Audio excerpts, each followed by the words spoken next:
मी एक पालक आहे. माझी मुलगी इयत्ता पहिलीमध्ये अनुष्का महेंद्र गावडे शिकते ती. ती पहिली इंग्लिश मीडियमला होती. सीनियर के-जी, ज्युनियर के-जी पर्यंत. पण तिथं मला तिथं ती जे एवढी पाहिजे तेवढी प्रगती तिच्यामध्ये दिसली नाही, जेव्हा ती इंग्लिश मीडियममध्ये होती. त्यानंतर माझे मामा आहेत, सोमनाथ ढवळे. ह्यांनी मला सजेस्ट केलं, की मेमनवाडीची शाळा छान आहे. तू एकदा ट्राय कर, तिथं तिला टाक. तिची प्रगती बघ, तिथं योग्य वाटतं का बघ तुला. आणि मी टाकली तिला शाळेमध्ये मामांच्या सांगण्यावरून. आणि तिला इथं टाकल्यापासून तिच्यामध्ये एवढी प्रगती आहे ना, की ती स्वतः कॉन्फिडेंटली अभ्यास करायला, मम्मा माझा अभ्यास घे, मला हे लर्न करून घे, मला हे पाठ करून घे.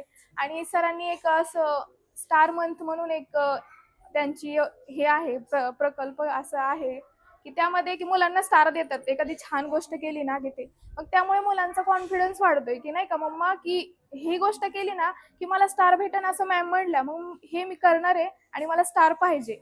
एवढ्या आनंदाने ती आणि एकदम असं बर्डन नाही तिच्यावर, की नाही का अभ्यास केलाच पाहिजे किंवा अभ्यास करताना तिचं असं मूड नाही असं कधीच होत नाही. ती स्वतःहून अभ्यासाला बसते, स्वतः अभ्यास करते. आणि महिनाच झालं शाळा चालू होऊन, काही जास्त दिवस झालेले नाही. ती पूर्ण मराठी वाचायला लागली, शब्दांची पूर्ण ओळख झाली आहे तिला. आणि पाठांतर पण खूप छान आहे तिचं. शिवगर्जना पाठ आहे तिला, आता पहिलीत आहे तर. आणि मागे भाषण वगैरे, स्टेज कॉन्फिडन्स वाढलाय तिचा. आणि ती स्वतः मला म्हणते, की मम्मा त्या शाळेपेक्षा मला ही शाळा खूप छान वाटते, कारण इथं खेळ पण घेतात, अभ्यास पण घेतात आणि मॅम पण खूप छान आहे तिथे.